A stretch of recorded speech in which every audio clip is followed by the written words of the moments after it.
Bonjour Pauline, merci de venir dans nos bureaux pour échanger ensemble. Est-ce que tu pourrais commencer par te présenter et puis nous raconter ton parcours entrepreneurial également? Ok. Bonjour Anna, merci de m'accueillir effectivement dans vos chouettes bureaux, c'est sympa. Alors me présenter, je suis Pauline Klein, je suis la fondatrice de la boîte à Indé, qui est une communauté d'entrepreneurs indépendants. L'objectif de cette communauté, c'est de créer des opportunités de collaboration, d'interconnaissance et d'amélioration de sa posture entrepreneuriale en tant qu'entrepreneur indépendant. Ok, et comment t'es venue à créer la boîte à Indé alors? Alors d'où vient la boîte à Indé? C'est égoïste comme démarche. En fait, j'ai travaillé pendant de nombreuses années dans l'entrepreneuriat et l'accompagnement entrepreneurial dans une grande institution consulaire. Et puis, quand j'ai quitté cette structure-là pour me mettre à mon compte dans l'objectif de poursuivre dans cette compétence et d'accompagner des entrepreneurs aussi bien dans leur phase de création que dans la phase de développement de leur entreprise, j'ai l'habitude de dire que je me suis retrouvée relativement seule face à mon canapé qui ne répondait pas à mes questions. Et effectivement, travailler de chez soi quand on est indépendant, c'est quand même très courant. Avoir besoin de travailler ponctuellement avec des experts, de les faire intervenir sur des missions, c'est aussi très courant. Soit parce que la mission nécessite des expertises complémentaires à la sienne, soit parce que la mission est trop grosse pour être absorbée tout seul. Et en fait, j'avais l'opportunité d'échanger avec des experts que sur ces temps de mission partagée. Le reste du temps, j'étais seule. Et bien que relativement armée en matière d'entrepreneuriat, en théorie, c'était compliqué de ne pas pouvoir échanger avec mes pairs, de ne pas pouvoir partager des pauses, des moments avec des gens qui vivaient la même chose que moi. Et à l'époque, j'étais déjà très impliquée dans un certain nombre de réseaux entrepreneuriaux, de clubs, de chefs d'entreprise, d'assos, etc. Mais ça ne répondait pas complètement à mes questions. Les problématiques principales abordées, c'était des problématiques liées beaucoup au management, beaucoup au recrutement. Or, quand on est indé, on est tout seul. Les problématiques sociales et salariales, on en a peu. Et donc, ne trouvant pas ce dont j'avais besoin, je l'ai créé. Parce que j'avais besoin de ça, j'avais besoin de me créer des opportunités d'échange. Finalement, aujourd'hui, de quelque chose d'égoïste, on est quand même 160, donc ça fait le job. Yes, bravo. Ok, et qu'est-ce que tu faisais en tant qu'entrepreneur? Alors moi, mon métier, effectivement, c'est d'accompagner la création d'entreprises avec une approche qui allie aussi bien des compétences, je vais dire comptables, que des compétences juridiques. Et du coup, je me positionne comme une interface entre tous les acteurs, les partenaires d'un projet entrepreneurial. Quelqu'un qui simplifie aussi, qui vulgarise ce qui se passe dans un parcours entrepreneurial. Ouais. Parce qu'on va aussi bien parler de problématiques fiscales, sociales, pour le coup comptables, juridiques, etc. Et finalement, on a vite fait de se noyer sur ces questions-là. Donc voilà, mon objectif, c'est de clarifier, de simplifier et de vulgariser l'entrepreneuriat. Okay. Et puis, sur l'accompagnement des dirigeants et des entreprises un petit peu plus, alors déjà staffées, étoffées, anciennes, etc. C'est de l'accompagnement stratégique, des choix d'orientation, nourrir la vision du dirigeant, remettre du sens aussi et du partage avec les collaborateurs. Et puis, j'avais un petit volet d'accompagnement à la recherche de financement. Yes, ok. Donc, de salarié de la Chambre de commerce et d'industrie, tu es passé aussi entrepreneur et tu avais envie de passer de l'autre côté pour faire et défaire et refaire une nouvelle fois. Et c'est ça, c'est juste, en fait, envie de passer de l'autre côté, je l'ai souvent dit. Je crois qu'à un moment, c'est une histoire de virus. Alors, je sais pas s'il est bien bon de parler de virus après la période qu'on vient de traverser, mais finalement, c'est ça, c'est le virus de l'entrepreneuriat, où on se dit, mais pourquoi pas moi et qu'est-ce que je pourrais apporter et qu'est-ce que je pourrais, ça paraît ambitieux, mais profondément changer dans le monde. Et c'est très raccord avec la question de la vision et de la mission d'un entrepreneur. Et en fait, voilà, j'avais envie de changer des choses, quoi. Ok, et donc la mission de la boîte à Indé, c'est finalement de connecter dans un même réseau, à un même lieu, tous les acteurs autour de la création d'entreprise pour servir le créateur, l'indépendant, dans sa nouvelle mission de chef d'entreprise. Ouais, c'est ça. C'est effectivement ça. La mission de la boîte à indé, c'est aussi d'accompagner les entrepreneurs dans leur posture entrepreneuriale. D'accord. Parce qu'on ne naît pas entrepreneur, on le devient. Et on passe par des hauts et des bas dans son quotidien. Il y a des jours qui sont plus compliqués que d'autres. Et la question de la posture entrepreneuriale, je trouve que c'est quelque chose qui est très peu travaillé dans les réseaux. On va beaucoup aller chercher, notamment dans les réseaux business, la capacité à vendre, à se vendre. Mais du coup, on est très poker face. Je vais bien, tout va bien, etc. Et partager ses doutes, ses peurs, ça fait aussi partie de la posture entrepreneuriale et du quotidien d'un entrepreneur. Et moi, ce que je voulais, c'était un réseau vrai sur ces sujets-là. La boîte à indé, c'est au-delà d'un réseau, un lieu également. Est-ce que tu peux nous en dire davantage? Enfin, c'est même pas un lieu, c'est plusieurs lieux. C'est plusieurs lieux. Oui, ouais, c'est ça. Alors, l'objectif de la boîte à indé, c'était effectivement de reconnecter les gens entre eux, de reconnecter avec les acteurs, les partenaires de l'entreprise, mais aussi de relocaliser la prestation de service pour des questions et des valeurs profondes qui sont celles de l'écologie. Alors l'écologie de soi-même, j'en parle très souvent, c'est prendre soin de soi, c'est limiter ses déplacements, c'est limiter sa fatigue. Et puis l'écologie environnementale, l'impact justement de nos déplacements. Je trouvais qu'il y avait trop, et c'était mon cas, d'indépendants qui partaient faire leur mission à Paris, à Nantes, à Marseille. Moi pour le coup j'allais même à Bruxelles. Et ça perdait tout son sens que d'arriver sur un territoire que je ne connaissais pas, sur lequel j'avais un diagnostic économique à faire, sur lequel il fallait que j'analyse les critères de mobilité, les critères sociaux, etc., pour pouvoir apporter une vraie lecture stratégique aux entrepreneurs que j'accompagnais. Et un jour, après un marathon pieds nus au sein d'un aéroport, avec ma ceinture à la main parce que j'allais rater mon vol, je me suis installée sur mon siège d'avion en me disant c'est pas possible, ma compétence existe là où je vais. À partir de maintenant, je vais mettre mon énergie à la remettre en exergue, à la remettre en lumière, plutôt qu'à aller la remplacer sur ce territoire-là. Donc la volonté de la boîte à indé, c'est effectivement d'être en physique et en présentiel. On a démarré dans l'Ouest lyonnais, au bord de la métropole, dans la ville de Dardilly. On a atteint 60-80 membres de la communauté sur ce territoire-là. Et quand on a senti qu'on était suffisamment mature pour se déployer localement, on a créé d'autres boîtes à indé. Donc une sur le secteur de Villefontaine, yes. Donc en Isère, une au sud de Lyon, à Brignais, sur laquelle on collabore avec la communauté de communes de la vallée du Garonne, qui nous met à disposition les moyens, le lieu aussi, pour pouvoir accueillir les entrepreneurs et créer cette collaboration sur le territoire. On s'est également implanté à Saint-Étienne. Waouh, super. Voilà, qui d'ailleurs a été la première, en plus je l'ai fait dans le désordre. Okay. Et puis on en a d'autres dans les tuyaux, notamment Vienne, Villefranche, etc.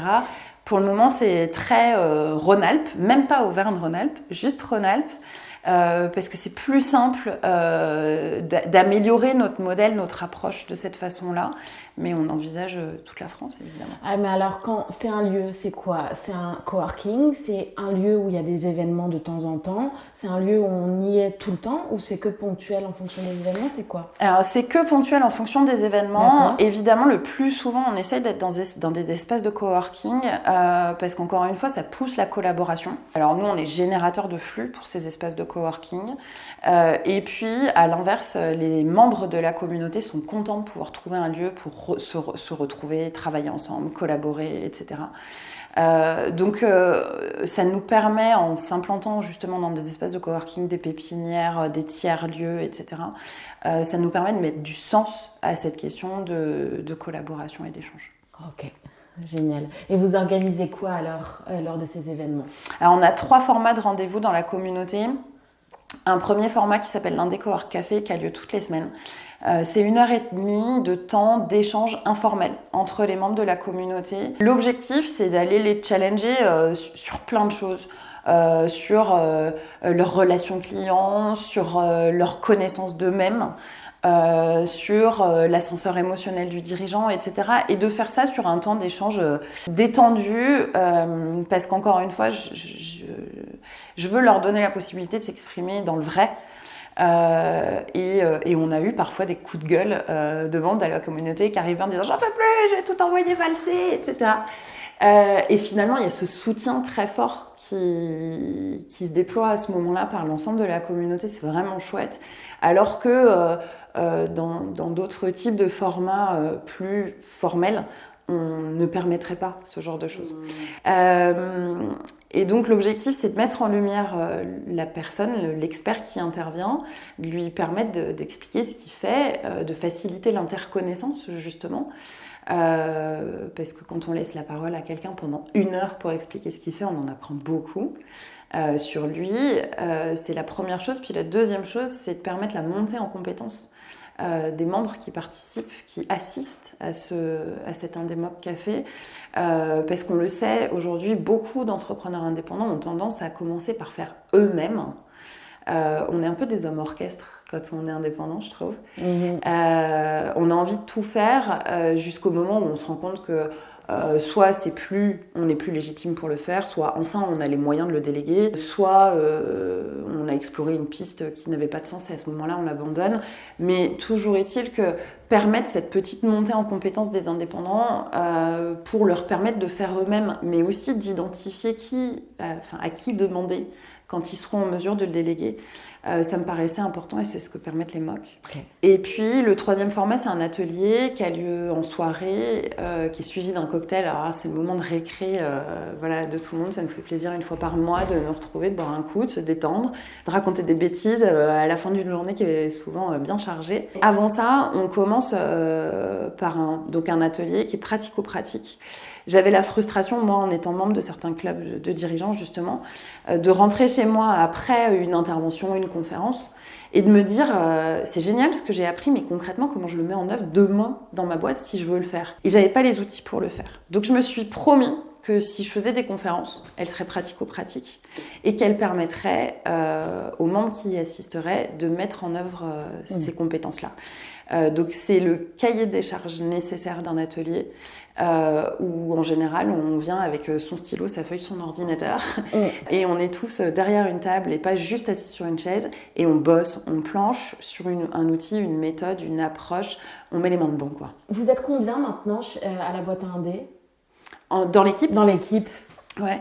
Alors la philosophie de la boîte à Indé, c'est pour et par les indépendants.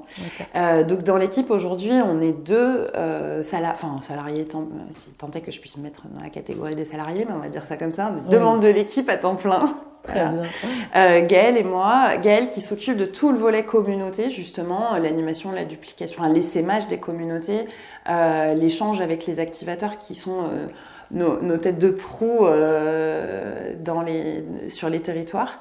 Et puis moi-même, sachant que j'ai pris cette année, j'ai mis un gros focus sur notre offre d'académie, parce qu'on n'en a pas parlé, mais on a aussi un organisme de formation, on mutualise aussi la certification Calliope, et donc j'ai mis un gros focus là-dessus cette année.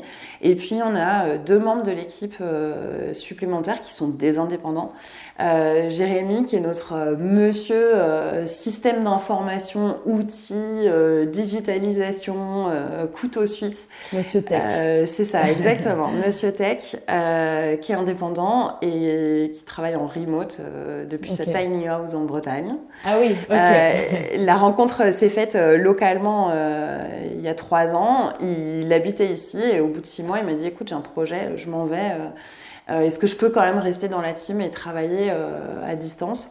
On a testé ça, ça fonctionne super bien. C'est un membre à part entière de l'équipe dont on ne pourrait pas se passer. Donc voilà. Et puis David, qui est notre monsieur qualité, process dans l'académie, qui assure le suivi administratif de toutes les formations. Ok, et donc votre culture d'entreprise, elle est aussi basée sur le freelancing, le remote. Ouais. En fait, les avantages qu'on retrouve en freelance, tu les appliques aussi au sein de l'équipe de la boîte à Indé, ça fait sens, quoi. Ouais, ça n'avait pas de sens de faire autrement. Je crois qu'aujourd'hui, et on va y venir, le monde du travail s'est profondément transformé. J'écoutais d'ailleurs une interview ce matin d'Olivier Véran sur France Inter qui évoquait ce sujet-là, où effectivement, avec les différentes étapes qu'on a traversées, il y a de plus en plus de télétravail, la question de la qualité de vie au travail a toujours été un sujet, on parle de RSE, on parle de remettre du sens dans son job, même si je sais qu'il y a des métiers qui ne peuvent pas se réaliser autrement qu'en présentiel. C'est une certitude et il n'y a pas de souci là-dessus. Moi, je voulais, autant que faire se peut dans la boîte à indé, que ce qu'on met en œuvre dans le quotidien ait du sens pour nous, pour notre équilibre, pour notre écologie, dont je parlais tout à l'heure. Écologie personnelle. C'est ça. Et faire du présentiel pour faire du présentiel, très peu pour moi. J'y crois pas. Je crois qu'on a tous des rythmes biologiques différents. Moi perso, tu me fais bosser à 8h du mat, t'auras pas grand chose. Par contre, de 17h à 1h du matin, il n'y a pas de problème. Je suis en super forme et je peux produire. Donc voilà, je voulais aussi respecter ce mode de fonctionnement-là. Je travaille en mode projet. Donc, compter des heures, ça ne m'intéresse pas. Par contre, savoir qu'on est arrivé à terme du projet à bonne date, ça, c'est important. Et donc, finalement, la façon dont les journées se déroulent et où est-ce qu'elles ont lieu, c'est pas un souci. Est-ce que tu pourrais maintenant dresser ton portrait d'entrepreneur? C'est-à-dire depuis que tu as créé la boîte à indé, j'imagine que tu as eu des échecs, des réussites, des moments de doute, de joie. Est-ce que tu peux nous partager un moment que tu as célébré de manière importante et qui a compté dans l'histoire de la boîte à indé? C'est super compliqué comme question.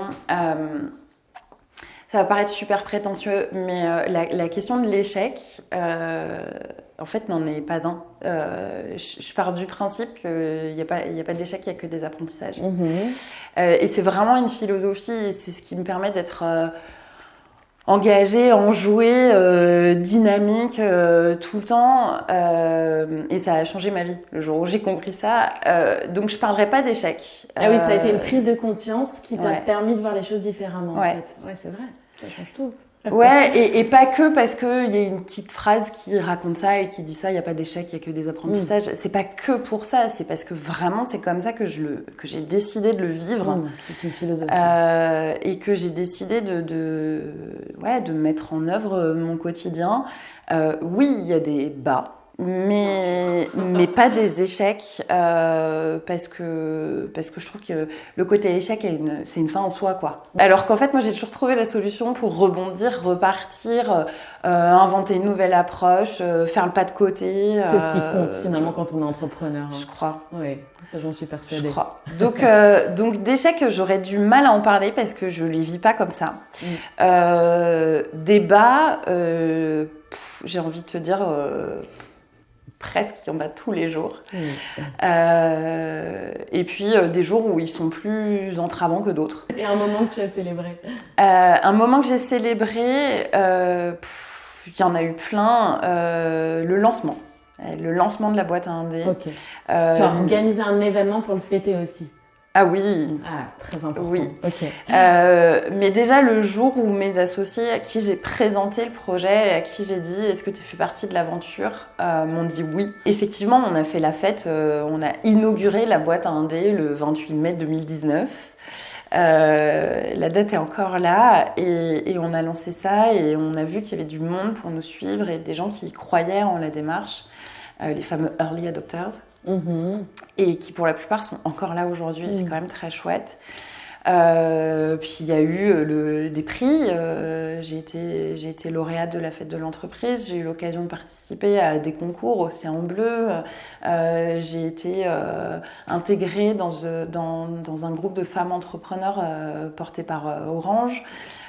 J'ai eu plein de super étapes dans mon quotidien, dans ma vie d'entrepreneur. Ouais, donc c'est toutes ces fêtes-là et puis chaque projet, chaque initiative qu'on lance sur la philosophie du test and learn est un vrai succès. Un vrai succès, ouais. Et tes associés, tu les as rencontrés comment alors? Donc Nathalie, qui est une des associées fondatrices de la boîte à indé, était une de mes voisines et on accompagnait ensemble nos enfants à l'école. Elle est indépendante, elle, depuis de nombreuses années et elle me challengeait quand j'étais salariée en me disant « Pauline, faut que tu passes à autre chose, faut que tu deviennes entrepreneur ». Donc le jour où l'idée de la boîte à indé est arrivée, je l'ai challengée avec elle et elle m'a dit qu'elle en était, c'était plutôt chouette. Et puis Pascal, c'est une drôle d'histoire. On accompagnait ensemble, nos enfants étaient à l'école ensemble et on les accompagnait pour des questions de transport et de covoiturage en colo.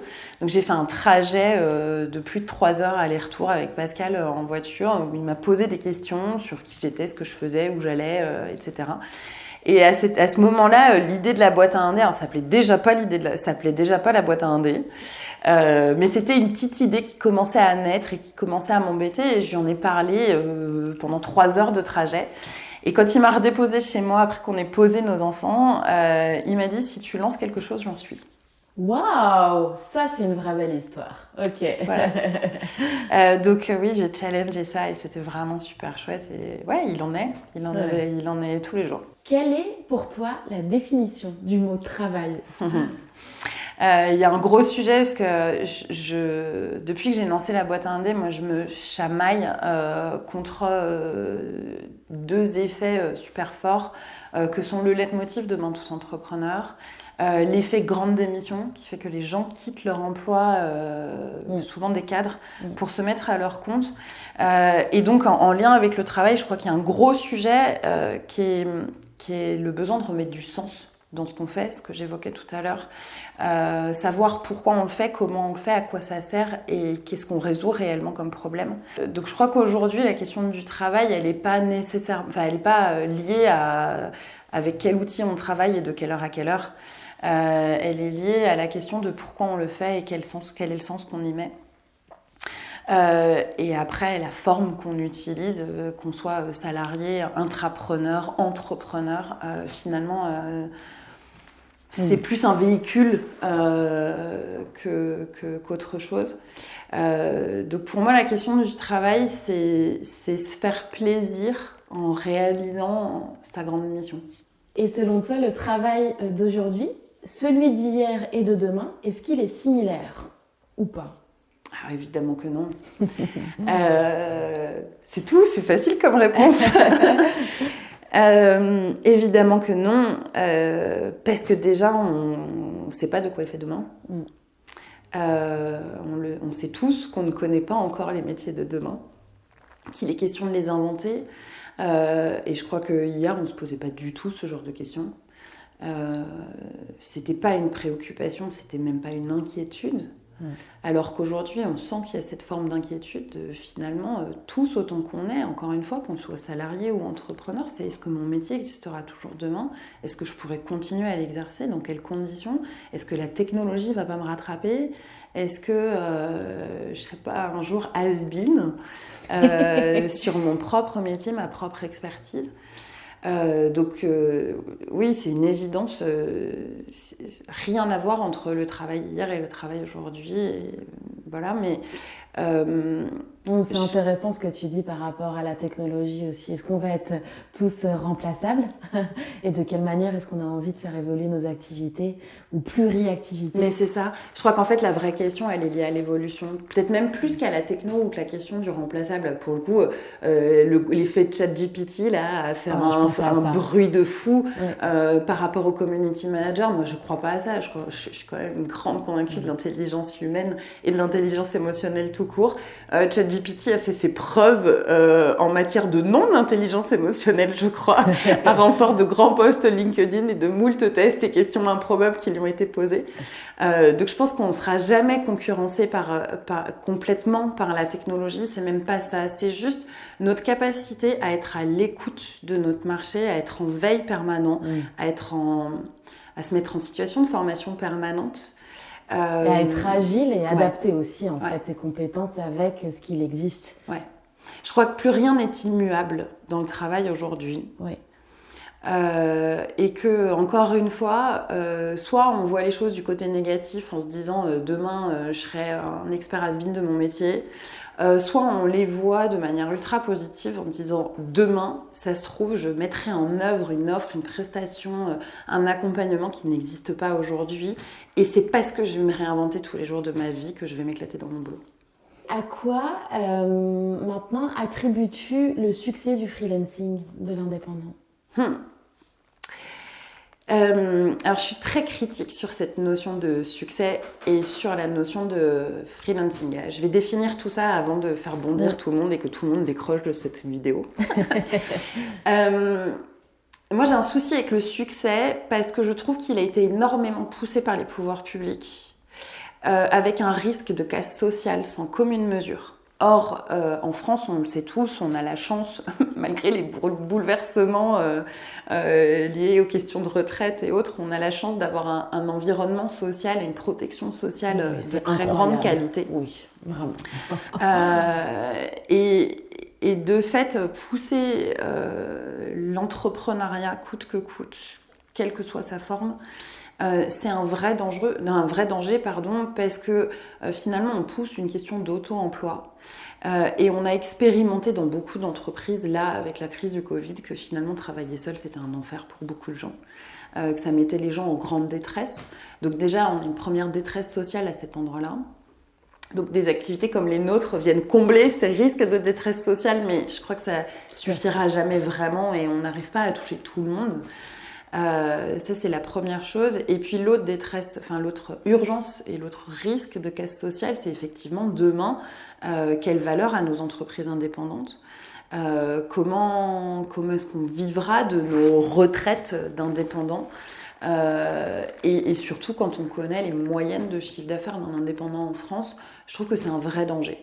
Donc j'ai un gros souci avec la question du succès et je pense qu'il faut analyser ce succès. Parce que oui, il y a effectivement un succès, mais à quoi il est dû? Quelle est la responsabilité des employeurs et de la France, des pouvoirs publics sur ce succès et quelles sont leurs défaillances? Et la deuxième, autour du freelancing, alors j'ai une définition qui m'appartient et c'est pour ça que je préfère la détailler. Moi aujourd'hui, je fais la différence entre un freelance et un indépendant et c'est pas je veux dire, il n'y a pas de valeur, il n'y a pas de jugement de valeur à cet endroit-là. Alors, c'est quoi ta différence? C'est intéressant parce que je m'attache toujours aussi à le différencier. Il n'y a pas de vraie définition. Non, il n'y a pas de vraie définition. J'ai cherché. Ouais. Il n'y a pas de vraie définition, c'est une certitude. Mais voilà, moi j'ai différence dans les chiffres et les études. Donc, cette différence existe. Ouais, alors il y a plein de définitions de l'indépendant, de l'entrepreneur, etc. Mais je crois que finalement personne n'a vraiment défini ces deux termes-là. Et en bonne littéraire que je suis, j'aime bien le faire. Et en l'occurrence, pour moi, un freelance, c'est quelqu'un qui a une mission longue avec un client qu'on pourrait associer à de l'intérim finalement. Tu vois, après, ce qui fait la façon dont on touche son chiffre d'affaires ou sa rémunération, c'est le statut.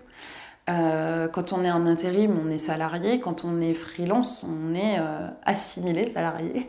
On est travailleur non salarié. On est à son compte. Donc on facture. Il y a du chiffre d'affaires au bout du compte et pas de la rémunération. Et finalement, le distinguo, il est à cet endroit-là. Effectivement. Alors que pour moi, un indépendant, c'est quelqu'un qui va, justement comme le terme le dit, qui va en toute autonomie décider de l'organisation de son temps de travail, des clients avec qui il veut travailler, de la mise en œuvre de son offre, de l'action commerciale qu'il va devoir mettre en œuvre dans son quotidien, de la typologie de livrables qu'il va opérer et livrer à ses clients. Bref, c'est quelqu'un qui jongle avec ce que j'appelle moi les 5 casquettes de l'entrepreneur, qui doit faire preuve justement d'une posture entrepreneuriale, d'une relation avec ses parties prenantes, avec ses partenaires, avec un certain nombre d'acteurs, et qui n'est pas juste là pour se déplacer chez un client, ce qui a tout à son honneur, hein, mais se déplacer chez un client, s'installer à un bureau, repartir le soir, et redémarrer ça pendant 3-6 mois. Pour moi, il y a une différence à cet endroit-là. Donc si je veux répondre à ta question sur le succès du freelancing, et pour synthétiser tout ça, pour moi, le succès du freelancing est due à une défaillance des employeurs dans leur capacité à emmener leurs équipes, à les engager vers la grande mission qu'eux-mêmes se sont fixés et poussent les gens à démissionner, sortir de la mission parce qu'il n'y a plus de sens dans ce qu'ils font. Là où pour moi, un indépendant, il y a une forme de prise de décision, de changement, de gestion, d'autonomie et de pilotage. Et c'est pas la même chose. Que penses-tu de l'avenir de la gig economy, qui est encore une notion différente? Je crois que là, on se bat contre des moulins à vent à cet endroit-là parce que on remplacera pas toutes ces plateformes, tous ces outils qui simplifient la consommation. La consommation de services à bas coût. Alors, on peut citer les GAFAM, on peut citer énormément de choses qui finalement ont créé ce mode de commercialisation. Donc, je crois qu'en fait, c'est la différence entre le marché du volume, de la quantité, donc on le connaît au travers de plein d'autres plateformes commerciales ou même centres commerciaux où on fait du bas coût, échangeable en fait à souhait, sous couvert de racheter et de réinvestir. Et à côté, on a le modèle du luxe par opposition complète. Je fais un grand écart, mais où on va aller chercher une expertise, un conseil sur mesure, une grande qualité, la finesse, un accompagnement, un niveau de précision plus. Et en fait, je crois que se battre contre ce genre d'outils, c'est un non-sens. Parce qu'en fait, on fait juste pas le même boulot. Et qu'un client qui est prêt à mettre 5 € dans un logo et pas 1 euro de plus, c'est sa responsabilité, pas la nôtre. C'est son risque, pas le nôtre. Et ça, c'est un sujet que j'aborde moi très souvent avec l'équipe ou avec les membres de la communauté, c'est remettez la responsabilité entre les mains de celui à qui elle appartient. Et ne vous en emparez pas quand elle ne vous appartient pas. Et en l'occurrence, un client qui fait le choix d'un logo à 5 €, qui fait le choix d'un chat GPT à la place d'un community manager, qui fait le choix, on peut citer plein de situations, c'est un client qui n'a pas compris la valeur de ce qu'on pouvait lui apporter. Et je crois que de fait, on n'a pas envie de travailler avec lui. Et quelle place, selon toi, occuperont les ressources humaines demain ? Il y a plein de métiers qui sont développés aujourd'hui autour de ces questions de ressources humaines. Je pense notamment à tout le volet happiness manager. On a aussi, je trouve plus le nom, ces profils qui sont justement présents dans les entreprises pour accueillir les prestataires externes, les freelances. Et en fait, tout ça, je crois que c'est des métiers justement qui sont là pour faciliter la transmission de la vision, de la mission d'une entreprise, l'acculturation à une entreprise. Donc selon toi, les RH demain existeront encore ? Ouais. Ouais, je crois. Enfin, je vois pas comment c'est possible autrement. Il faut quand même qu'il y ait quelqu'un qui transmette le principe source. Je sais pas si tu connais ce bouquin, Le Petit Livre Rouge du Principe Source. C'est un bouquin qui est vraiment génial, que je te recommande et qui explique qu'une entreprise n'existe que parce qu'elle a une source à l'origine, tu sais, le goutte à goutte que tu as en montagne, qui progressivement va se transmettre à un ruisseau, à un fleuve pour aller jusqu'à l'océan. Et en fait, dans le principe source, il y a toute cette démarche qui consiste à dire je partage l'origine de la source. Voilà comment est l'eau, elle est cristalline, elle est comme ci, elle est comme ça. Il y a tel type d'apports minéraux, etc. dans la source. Et en fait, l'entrepreneur est la source. Et les minéraux qui sont véhiculés sur tout le parcours de cette source-là jusqu'à l'océan ou à la mer, ce sont tous les acteurs de l'entreprise. Et les RH ont pour mission de contenir ça, d'accompagner ça, de le guider et de s'assurer que tout le monde s'imprègne de la source. de la vision et de la mission de l'entrepreneur et du sens qu'on y met. Donc, les employeurs devront continuer d'embaucher et donc les RH devront continuer aussi d'employer cette source pour faire avancer finalement cette mission et puis les membres. D'une manière générale, de toute façon, on ne pourra pas avoir une société uniquement de freelance ou uniquement d'indépendants. On a aussi besoin de salariés. Et puis, il y a des gens qui ne s'épanouiront qu'en situation de salarié. Le défi de l'entrepreneuriat est tellement immense que heureusement qu'il y a des gens qui n'ont pas envie d'y aller, quoi. Oui, heureusement. C'est important. C'est clair. Donc, je pense qu'on aura toujours des RH. Est-ce qu'on les appellera autrement ? Mais quoi qu'il arrive, on aura des garants de la mission et de la culture de l'entreprise et des valeurs qu'on souhaite y mettre. Merci beaucoup Pauline pour ton interview. Merci d'être venue dans nos locaux. C'était un plaisir de te recevoir. Merci beaucoup Anna pour l'accueil et cet échange.